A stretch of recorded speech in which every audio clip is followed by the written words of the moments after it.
Oke, Pak Habibur Rahman, selamat sebagai Ketua Komisi 3 Hukum DPR. Selamat ya. Terima kasih, Oke. Bangku. Dengan kabinet yang baru ini, apa menurut Anda yang harus diprioritaskan program bidang penegakan hukum sehingga no viral, no justice tidak selalu bergema? Ya, sebagaimana disampaikan oleh Pak Prabowo, baik semasa kampanye atau di event-event pidato di partai politik beberapa waktu yang lalu, bahwa yang paling penting adalah soal penegakan hukum ini ketegasan, ya, akselerasi, ya, percepatan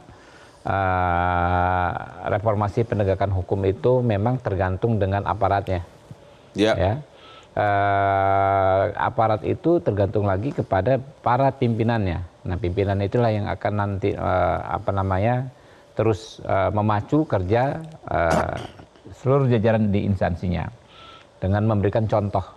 Ya, Pak Hotman misalnya, kita melihat apa yang dilakukan ya oleh Pak Prabowo langsung, ya, mengeksekusi sebuah kebijakan.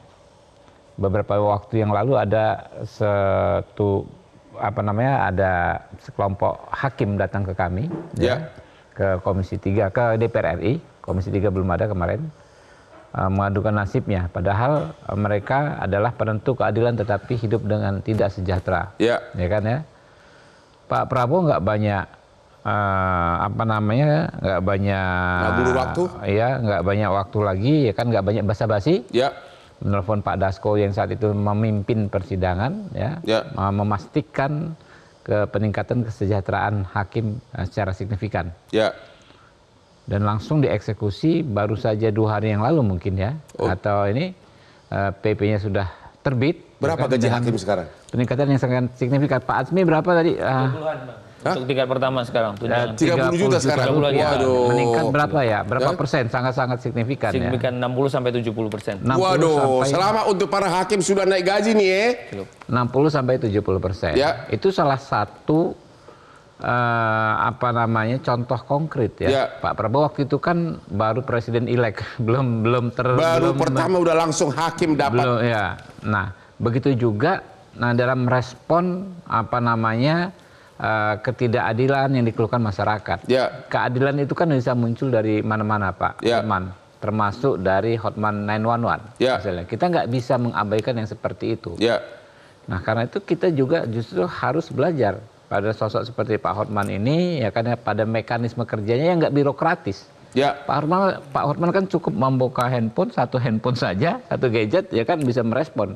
Lalu Pak Hotman ngomong ke media, ngomong dengan media sosialnya, mendapatkan atensi. Begitu juga yang bisa kami lakukan dengan memanfaatkan lembaga-lembaga negara yang ada. Saya di Komisi 3, alhamdulillah sudah mentauladani, sudah mengikuti apa yang dilakukan Pak Hotman. Saya kan wakil pimpinan, wakil ketua. Sebelumnya, ya, sudah menjabat wakil ketua. Kita sudah beberapa kali menerima masyarakat yang mengadukan ketidakadilan, terutama yang tadi kasus Ronald Tanur, yang hari ini 3 hakim yang ditangkap. Itu produk dari proses di DPR juga, karena kami menerima keluarga korban, lalu kami membuat putusan, ya, yang meminta kepada KY untuk memecat 3 hakim tersebut, meminta kepada jaksa untuk melakukan kasasi, dan meminta kepada penegak hukum, jaksa KPK, untuk menyelidiki dugaan adanya kickback. Ya, katanya kan? Begitu ketangkap, Jaksa Agung telepon Anda pagi-pagi, subuh-subuh. Bukan, jam 6 sore tadi barusan. Oh, barusan. 3 jam yang lalu, ya, Pak Jaksa Agung, Pak Burhan, menelpon saya, lapor Pak Ketua Komisi yang di Surabaya sudah kami amankan. Yang mana? Yang Ronald Tanur. Nah, jadi ternyata kalau kita belajar dari Bang Hotman ini, sebetulnya nggak terlalu rumit, ya, dengan action yang sederhana, dengan perlengkapan yang sederhana, kita bisa melakukan banyak hal. Nah, itu yang harusnya banyak dilakukan. Jadi Pak Prabowo ini harusnya kita ini, ya, memberikan banyak terobosan-terobosan. Soal hakim terobosan, soal Afif Maulana, Mbak. Kemarin datang ke kami juga, ya kan ya. Ya. Tadinya ngotot tidak perlu ada ekshumasi, langsung ekshumasi, ya kan ya. Walaupun belum selesai sepenuhnya yang menjadi demand ya. Tetap ini. Tapi sudah ada kemajuan yang signifikan. Kemarin Pak Hotman, ada seorang tahanan yang meninggal di tahanan Polda Sulawesi Tengah, Kota Palu, Polresta Palu. Dikatakan waktu itu tidak ada kekerasan, tapi setelah RDPU kita panggil Kapoldanya, Kapolresnya, kemudian Kabid Propam ya kalau di situ, mereka kerja dengan supervisi kita, dengan endorse dari kita, ternyata bisa dibongkar. Berarti ternyata meninggal karena disiksa gitu. Action yang perlu. Yang penting action saja. Segera. Oke, Pak Erasmus Napitupulu. Ya, Bang. Apa pandangan Anda terhadap susunan kabinet yang baru? Apakah penguatan hukum akan semakin nyata atau gimana? Atau masih pesimis? Ada bagian yang menarik sebenarnya, Bang. Ya. Jadi misalnya Kumham dibagi 3. Kumham dibagi 3. Kemenko Polhukam kemudian dipecat, tapi Menko Pak Yusril misalnya pada dasarnya hanya mengurusi urusan Kumham. Ya. Karena kejaksaan kepolisian ditaruh di bawah Kementerian Politik. Ya. Dan Kementerian Politik ya, ditaruh di Kementerian Politik. Nah, isunya kan begini, kalau ini kemudian mengikuti, DPR sebenarnya mengikuti kabinet ya Bang ya, makanya Komisi 13 bicara regulasi, Bang Habib sekarang di Komisi 3 bicara penegakan hukum, gitu. Nah, ini dua sisi yang sebetulnya harusnya satu kesatuan Bang, regulasi dan penegakan hukum itu nggak bisa dipisah. Saya kasih contoh misalnya, Abang no viral no justice.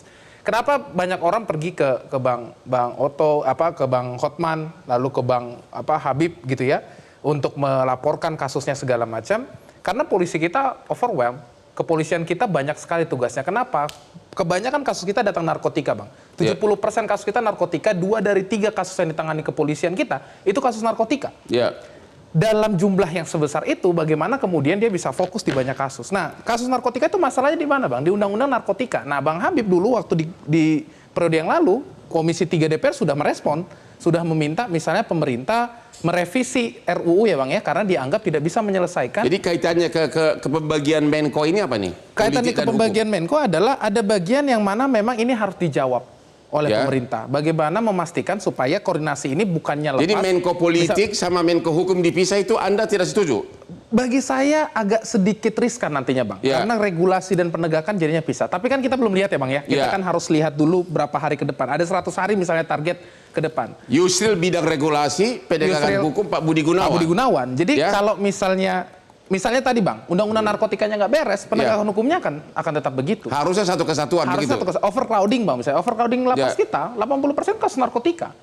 Penegakan hukum tidak akan bisa selesai kalau aparat penegak hukumnya disuruh mengejar para pengguna narkotika. Nah polisi akan bilang ya, saya nggak bisa Pak nggak ngejar pengguna narkotika yang gramasinya kecil-kecil di bawah 1 gram. Abang tahu itu. Kalau misalnya undang-undangnya masih memberikan syarat. Dengan kabinet baru ini kira-kira apa?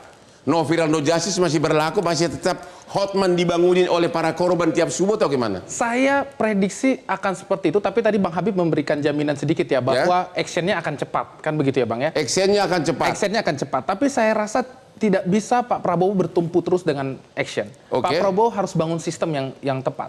Sistem itu dimulai dari mana?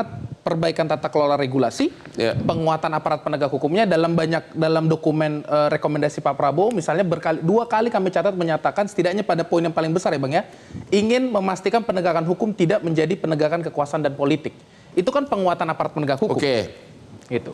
Jelajahi cara baru mendapatkan informasi. Download Metro TV Extend sekarang.